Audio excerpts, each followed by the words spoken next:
Hello everybody, আশা করি সবাই ভালো আছেন। আমরা এই পর্যন্ত ডেটা টাইপ এবং তার ভেরিয়েবল নিয়ে বিস্তর আলোচনা করেছি, এগুলোর প্রবলেম সলভ করেছি এবং এক্সারসাইজ করেছি, রাইট?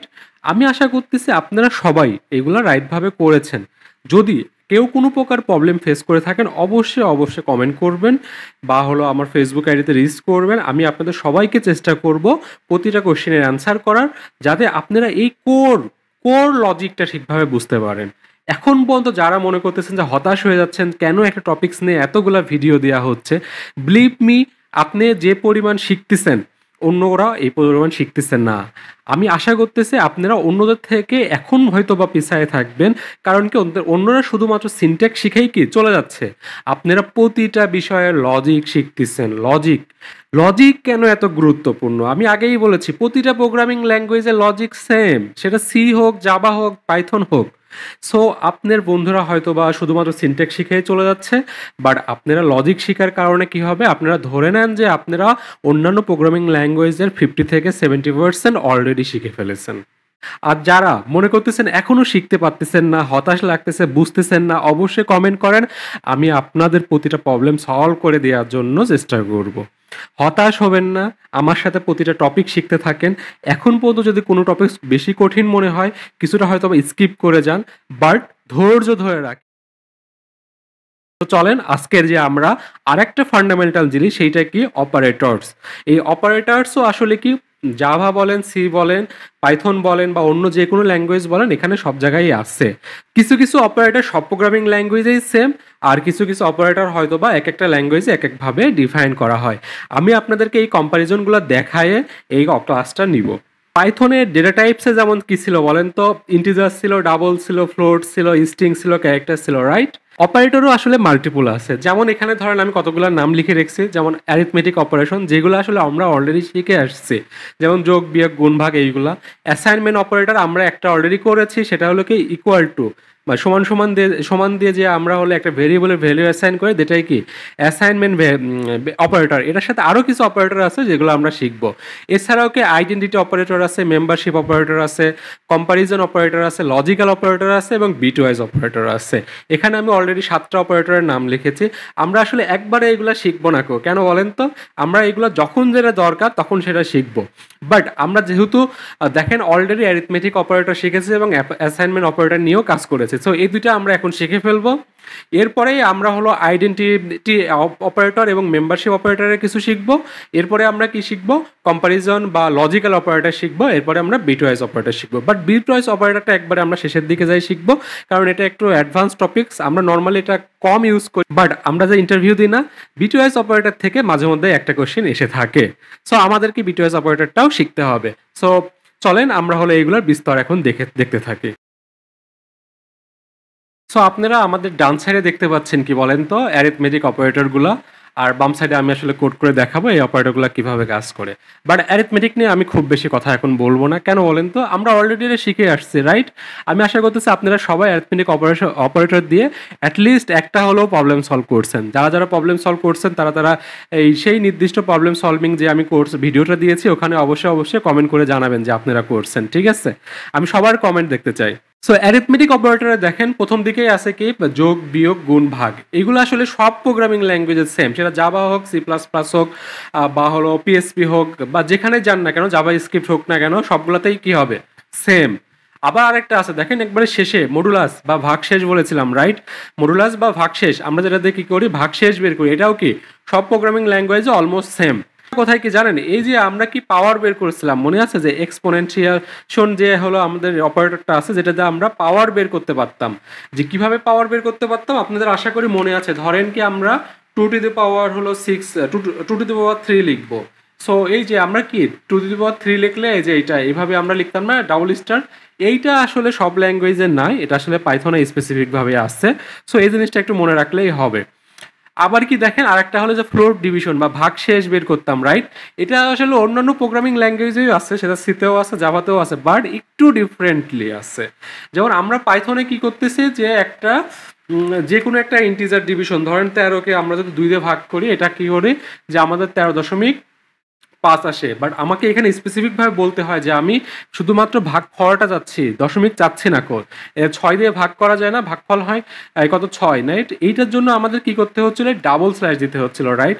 এইটা আসলে পাইথনের জন্য স্পেসিফিক, বাট সি বা সি প্লাস প্লাসে আমরা যখন বা জাভাতে আমরা যখন কি দুইটা ইন্টিজার ভেরিয়েবল যখন ভাগ করি না, সে অটোমেটিক আসলে এই ফ্লোট ডিভিশনটাই করে, বুঝছেন?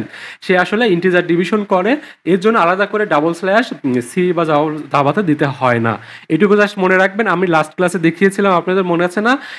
এই জিনিসটা কনফিউশন দূর করার জন্য আমরা যখন হলো একটা দুইটা ইন্টিজারকে ভাগ করব, তখন আমি বলেছিলাম কি অ্যাটলিস্ট যেন একটাকে আমরা ফ্লোট করি। তো এরপরে কি আছে যে অ্যাসাইনমেন্ট অপারেটর। অ্যাসাইনমেন্ট মানে কি, একটা জিনিসকে আমরা অ্যাসাইন করা, একজনকে আমরা কাজে নিয়োগ দিই, রাইট? এটাকে বলা হয় কি, কাজে আমরা কি করলাম, তাকে অ্যাসাইন করলাম। একটা টিচার যদি আপনাদেরকে অ্যাসাইনমেন্ট দেয়, মানে কি আপনাদের একটা কাজ দিয়েছে, আপনারা সেই কাজটা করবেন। সো আপনাদেরকে অ্যাসাইন করে দিয়েছে এই হোমওয়ার্কটা, ওকে?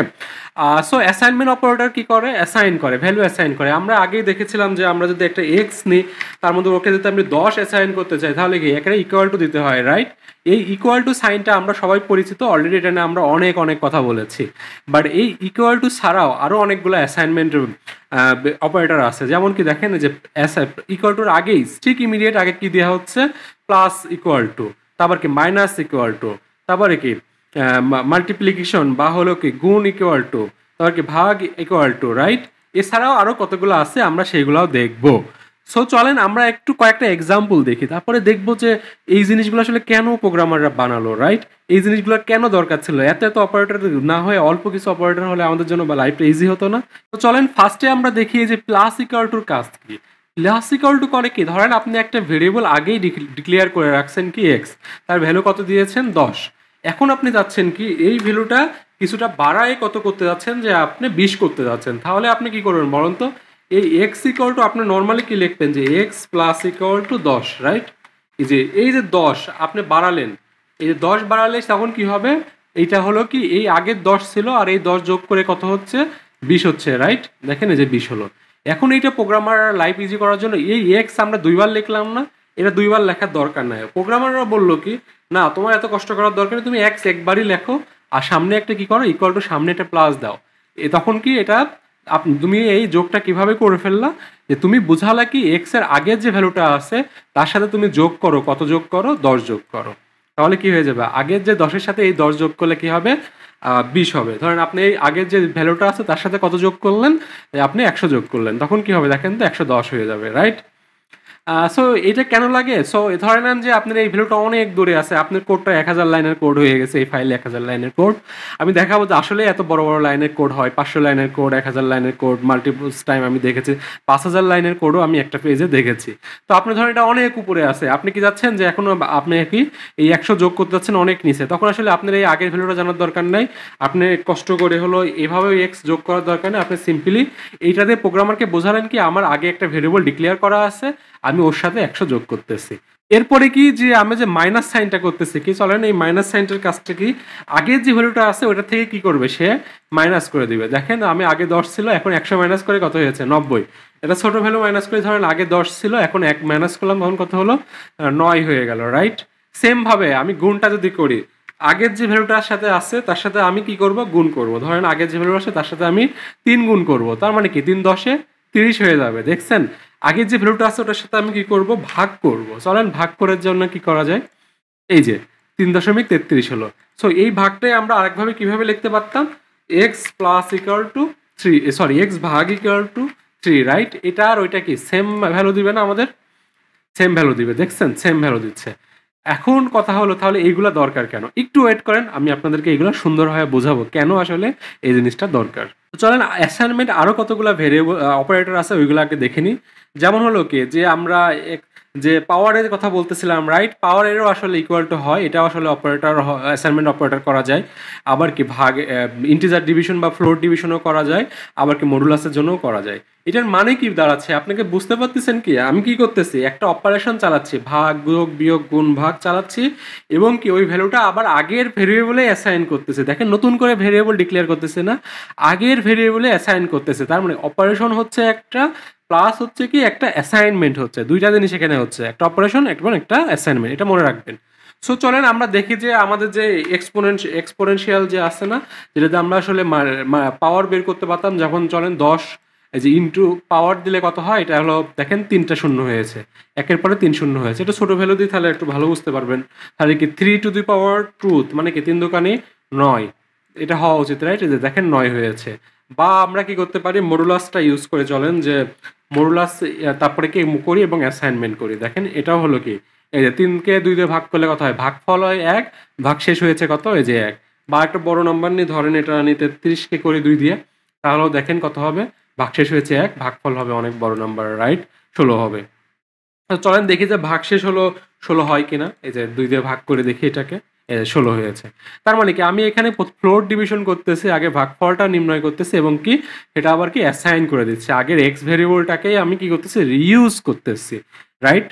তো চলেন দেখি যে এটা আসলে কেন দরকার হয়, কেন আসলে এই অ্যাসাইনমেন্ট ভেরিয়েবলগুলা তো আমরা চাইলেই অ্যারিথমেটিক যে অপারেটর এবং ইকুয়াল টু যে অ্যাসাইনমেন্ট ইকুয়াল টু শুধু ইউজ করেই কিন্তু আমরা সবগুলা কাজ করে ফেলতে পারি, রাইট? তো না করে কেন আমরা এই অ্যাসাইনমেন্টটা আবার নিয়ে আসলাম, এটা কিন্তু একটা ইন্টারভিউ কোশ্চেন, সবাই মাথায় রাখবেন, এই জিনিসটা ভালো করে শিখবেন, না হলে আপনারা ইন্টারভিউতে খারাপ করবেন। অ্যাসাইনমেন্ট অপারেটরটা আসলে কোথায় খুবই গুরুত্বপূর্ণ এটা একটু বোঝার জন্য আমরা সবাই আসলে কি ফ্রি ফায়ার বা পাবজি গেমের সাথে পরিচিত, রাইট? এই গেম দুটো একটা কমন ফিচার কি বলেন তো, কতগুলা মানুষ বেঁচে আছে, কতগুলা এনিমি বেঁচে আছে এবং কতগুলো আপনি এনিমি কি করেছেন, কিল করেছেন, রাইট? এইগুলা কি হয় দেখেন তো, একই ভেরিয়েবল বারবার চেঞ্জ হয়। এনিমি যখন হলো কিল হতে থাকে, আপনার কিল নাম্বার বাড়তে থাকে, বাট কি অ্যালাইভ এনিমি কতগুলা বেঁচে আছে সেই এনিমির ভেরিয়েবলটা কি হয়, কমতে থাকে, রাইট? সেই এক এক করে বাড়তে থাকে, এক এক করে কমতে থাকে। সো একই ভেরিয়েবলের ভ্যালু কি হচ্ছে, বারবার চেঞ্জ হচ্ছে গেমে, রাইট? আবার অনেকে কি করি আমরা হলো কার রেসিং গেম খেলি, রাইট? ওখানে কি দেখবেন যে হলো আপনার কত কিলোমিটার ডিস্টেন্সে গাড়ি চালাচ্ছেন, আপনার স্পিড কত, এই স্পিডটা কি ওঠানামা করে না? একই ভেরিয়েবল, স্পিড ভেরিয়েবলটা কি হচ্ছে, আপ ডাউন করতেছে, কমতেছে বাড়তেছে, ভ্যালু কমতেছে বাড়তেছে। তার মানে কি আমরা ওই ভেরিয়েবলটা কি করতেছি, অ্যাসাইন করতেছি, বারবার রিঅ্যাসাইন করতেছি। এই জিনিসটাই আসলে এই অ্যাসাইনমেন্ট ভেরিয়েবলগুলোর জন্য করা হয়েছে। তো চলেন আমরা হলো পাবজি গেম বা ফ্রি ফায়ার গেমের হলো অ্যালাইভ বা হলো এনিমি দিয়ে দেখি আপনি হলো কিল কতগুলা করছেন, রাইট?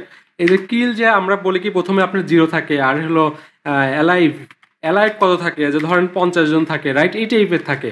আপনারা কি করেন, ধরেন আপনি একটা কি করলেন, কিল করে ফেললেন, তখন আপনি কি করবেন, একটা আপনার কিল কতগুলো থাকবে, তখন কিল +1 হবে না? তখন আমরা কি, যে +1 দেখেন তো, এই ওয়ার্ডটা আমরা +1 বলতেছি, এই ব্যাপারটা কত সুন্দরভাবে হয়ে গেল না? এই যে আমরা শুধু প্লাস ইকুয়াল টু 1 দিয়ে দিচ্ছি, ব্যাপারটা খুবই আমাদের অ্যাসাইনমেন্ট ভেরিয়েবলের সাথে মিলে যাচ্ছে না, কথাটার সাথে ন্যাচারালি হচ্ছে, কোডটা তখন কি হচ্ছে, আর্টের মতো ন্যাচারালি হয়ে যাচ্ছে। আবার কি দেখেন তো, অ্যালাইভ একজন কমে যাবে, রাইট? অ্যালাইভ কি হয়ে যাচ্ছে, একজন -1 হয়ে যাচ্ছে। দেখেন এই যে আমরা একজন কি করতেছে, মাইনাস করে দিচ্ছি সিম্পলি। দেখেন কোডের কথা এবং আপনার কথাটা একবার মিলে যাচ্ছে না? এটাই আসলে এই অ্যাসাইনমেন্ট ভেরিয়েবলের একটা মাহাত্ম্য। এই জিনিসটা করার জন্য আসলে এইভাবে এই অপারেটরগুলোকে ডিজাইন করা হয়েছে। দেখেন আমি আসলে পাশাপাশি 2টাই লিখেছি, কিল +1 এবং কিল -1 এবং হলো আমাদের যে নরমালি অ্যারিথমেটিক অপারেটর এবং শুধুমাত্র ইকুয়াল টু সাইন দিয়ে যে আমরা সবগুলা করতে পারি তার একটা এক্সাম্পল আমি লিখেছি এখানে। দেখেন তো আপনার কাছে কোনটা ভালো লাগতেছে? এই জিনিসটা আসলে সবার কাছে ভালো লাগে। সো এটাকে বলা হয় কি, কোডের হলো কোড কোয়ালিটি। আপনারা কি লিখছেন, কোয়ালিটিফুল কোড লিখেছেন, এটা খুবই ইম্পর্টেন্ট। আপনি যখন অনেক বড় বড় প্রজেক্ট করবেন তখন আসলে কোড কোয়ালিটিটা আমাদের জন্য খুবই ইম্পর্টেন্ট। এরপরে আরেকটা জিনিস হয় কি, কোড মেইনটেইন করা ইজি হয়, কোড রিড করা ইজি হয়। কোড এটাকে বলা হয় কোড রিডেবিলিটি। কোড রিডেবিলিটি আপনার কি হয়ে যাচ্ছে, বেড়ে যাচ্ছে, আপনার কোডটা সুন্দর মতো আপনি পড়তে পারতেছেন। সো আপনাকে যদি ইন্টারভিউতে কোশ্চেন করা হয় কেন হলো আমরা অ্যারিথমেটিক অপারেটর দিয়েই সব করতে পারি, তারপরেও কেন হলো অ্যাসাইনমেন্টের এতগুলো অপারেটর কেন নিয়ে আসলো, রাইট? এর মধ্যে একটা কথা বলতে পারেন আপনারা যে কোড রিডেবিলিটি বাড়ায়, কোড মেইনটেনেবিলিটি বাড়ায়, কারণ আপনার কোড কম লিখতে হচ্ছে, ভেরিয়েবল কম কম লিখলে আপনার কোড ভুল হওয়ার চান্স কম থাকে। আবার কি কোডটা ন্যাচারাল হয়, আপনার প্রকৃতির সাথে কোডটা মিলে যাচ্ছে। সো এই অ্যান্সারগুলো দিলে আপনারা আশা করি ভালো করবেন। তো আরেকটা জিনিস বলে রাখি, এটা আসলে অন্য প্রোগ্রামিং ল্যাঙ্গুয়েজ যেমন সিতে হয়, জাভাতেও মেবি এটা আছে। তো যেমন কি ধরেন আমরা যে এক এক করে বাড়াচ্ছি না, সেটা আসলে ধরেন কিল এক এক করে বাড়ানোর জন্য অন্যান্য ল্যাঙ্গুয়েজে এই যে এমন একটা অপারেটর আছে কিল প্লাস প্লাস, হ্যাঁ? এই প্লাস প্লাস একটা সাইন আছে, আপনারা যদি কখনো যেমন এমন প্লাস প্লাস বা হলো অ্যালাইভ মাইনাস মাইনাস দেখেন বা এরকম মাইনাস মাইনাস বা প্লাস প্লাস দেখেন, এটার মানে কি এক এক করে বাড়ানো, যে এই কথাটা আর এই কথাটা একই, বাট এটা আসলে পাইথনে নাই। সো আপনারা পাইথনে এটা ইউজ করতে পারবেন না, এই জিনিসটা খালি মনে রাখবেন। সো আমি এর আগে আপনাদেরকে সার্চ করা দেখিয়েছিলাম, রাইট? জাস্ট আপনি এখানে লিখবেন যে পাইথন অপারেটর, তাহলেই দেখতে পারবেন যে অনেক ওয়েবসাইট আসবে। জাস্ট এভাবে লিখবেন পাইথন অপারেটরস বা অপারেটরস ইন পাইথন। সো এই যে এখানে একটা ও আছে, তারপর গ্রিক ফর গ্রিকে আছে। সো আমরা ধরেন W3 স্কুলটা দেখি, আসলে অনেকেই সাজেস্ট করে এখান থেকে শিখতে। দেখেন এই যে এখানে অ্যারিথমেটিক অপারেটরগুলো আছে, যে এই এক্সাম্পলগুলো আমি এখান থেকেও অনেকগুলো নিয়েছি। আপনারা চাইলে এখান থেকে শিখতে পারেন। তারপরে কি যে অ্যাসাইনমেন্ট অপারেটর, আমি এখানে অনেকগুলো দেখিয়েছি, কিছু দেখাইনি। লাস্টের গুলো আসলে এই যে এগুলো দেখাইনি। এগুলো আসলে যখন আমরা বিটওয়াইজ অপারেটর শিখবো, তারপরে আসলে আমি এগুলো আপনাদেরকে আবার দেখাবো অ্যাডভান্স ক্লাসে। একটু ওয়েট করেন, ধৈর্য ধরেন, আমি আপনাদেরকে অবশ্যই দেখাবো। আপনারা শিখবেনই। সো আমার কোর্সটা ভালো লাগলে অবশ্যই আপনারা শেয়ার করবেন, আর বেশি বেশি করে কমেন্ট করে জানাবেন। কমেন্ট করলে না আমার ভালো লাগে। সো আপনারা চাইলে কমেন্ট করতে পারেন, মানে যে কোনো কমেন্ট করতে পারেন, ভালো হোক খারাপ হোক, যে কোনো ফিডব্যাক, যে এইটা চেঞ্জ করা উচিত, আমার এইভাবে প্রেজেন্টেশন করা উচিত, বা কোর্সে এই কন্টেন্টগুলো আরও বাড়ানো উচিত, এই এক্সাম্পল দেওয়া উচিত, আমাদেরকে কমেন্ট করে জানাবেন। তাহলে আমি চেষ্টা করবো ওইগুলাকে রেসপন্স করে ওই অনুযায়ী আরও ভিডিওটা আরও ইমপ্রুভ করতে। সো আপনাদের ফ্রেন্ডের সাথে শেয়ার করতে অবশ্যই দ্বিধাদ্বন্দ্ব করবেন না, শেয়ার করেন অন্যদের সাথে, আর বেশি বেশি লাইক এবং কমেন্ট করেন। Thank you.